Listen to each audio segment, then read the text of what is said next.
Greetings, students. I am so happy to be back with you. I feel like we haven't connected in a while. So I am much better. Thank you very much. Still dealing with a little bit of a cough, so pardon me if I'm interrupted, but I am doing much better as far as my respiratory illness goes.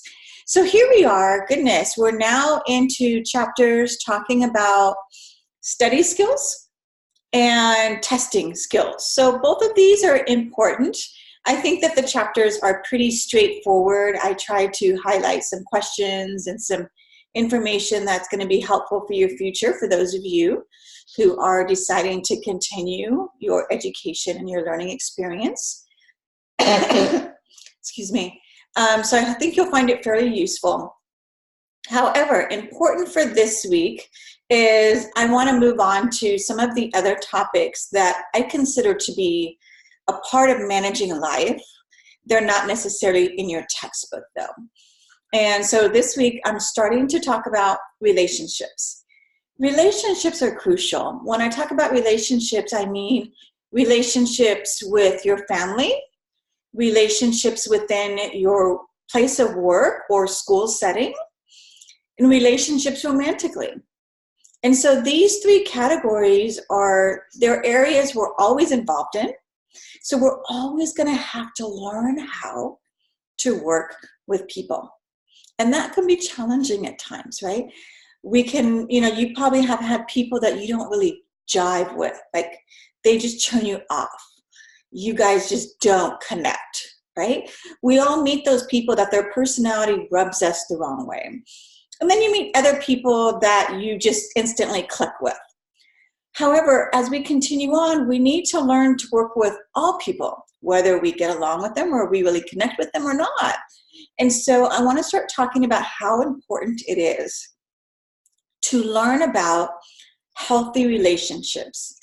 This is one of those topics in life that I think as parents, they don't teach kids. My parents didn't teach me how to have good relationships, how to have healthy relationships. They didn't teach me because it's not considered something you teach. However, we spend so much of our time within relationships in general, we should be teaching it. We should be teaching how to have healthy relationships because unhealthy relationships really affect us in large ways. They can affect our whole family if we have children. And so this week, I want to start talking about it. I'll talk about it for a few weeks because I think it's just really important. This is one of those areas or fields where my students in all of my classes, whatever I'm teaching, always have a lot of questions. They have situations within their family. They have situations with their partner, their boyfriend, girlfriend, whatever it be. They have situations with a boss or with a coworker that they don't know how to handle. Or they always tend to deal with situations in a certain way, and people tell them that's not a healthy way to deal with it, but they don't know how to deal with it in a different way. And so I'm hoping that today, excuse me, with the video and the information that I've provided for you in your relationships activity, I'm really hoping that you're going to start to see some things that are guiding you towards healthy relationships. I always tell people one of the key things whenever you're in a relationship, whether it is romantic or whether it is within your family, wherever it's at, that we need to be careful of the words that we use and we need to be careful of the tone that we take. That's why I'm not a big fan of texting all the time, because when people text you, when you text friends and they text you, we can't determine tone. Tone is kind of like attitude. Right? You can say the same thing to someone, but if you say it while you're rolling your eyes, it conveys a different message, right? And when we text people, we can't see. I can't see your body language. I can't see your facial expression. I really can't see, are you making fun of me or are you laughing with me? I'm not quite sure. And that's why texting can be challenging. Another thing that I think about when I think about relationships is it's so important that when we have our partnerships and we have our friendships with others, that we always be careful to not take the attitude of the other person needs to change things. In other words, I say, never start off sentences with You need. Never wag the finger either. Whenever someone wags their finger at us, we automatically put up a wall because I'm going to get defensive. If you want to wag your finger in my face and tell me I need to change something, I'm already not going to listen to what you're saying because the finger wagging is ticking me off. Excuse me. So try to avoid the finger wagging and try to avoid starting sentences like, you need. You need to stop saying that. You need to stop always being late. You need to stop always doing this. You need. Because when we start off sentences with you need, the other person automatically puts up a defensive wall because they don't want you to start a conversation telling them, picking on something and telling them what they need to change. We all get defensive. It's human. And so we should start a conversation thinking of it the reverse and start our conversation thinking about how I can put it on me. So for instance, if I were talking to my partner and instead of me saying, you are always making us late, you need to learn how to be on time. My goodness, you're like 50 years old. By now you should know how to be on time, right? Instead of approaching it with that attitude, I would try to approach it from my perspective. So I would come with, hey babe, there's something that I really want to talk to you about. It's something that I'm hoping you can help me with.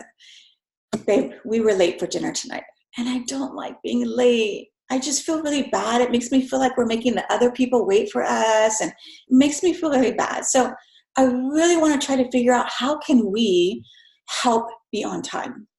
Should we set our clocks ahead 10 minutes? What should we do? Now, do you see the difference in the two approaches? The first approach, all I'm really doing is pointing at something that you do wrong, and I'm telling you to fix it. And I'm not even telling you how to fix it. The second approach, excuse me, the second approach is putting it on me. And I'm telling you something that bothers me, right? And I'm telling you how it bothers me. And I'm telling you what can we do about it. Although I'm not the one with the tardy issue. I'm not the one who's late. My partner is the one who's late. Yet I'm trying to make it known that we are a team in this. We're together. And so that's how I'm phrasing it.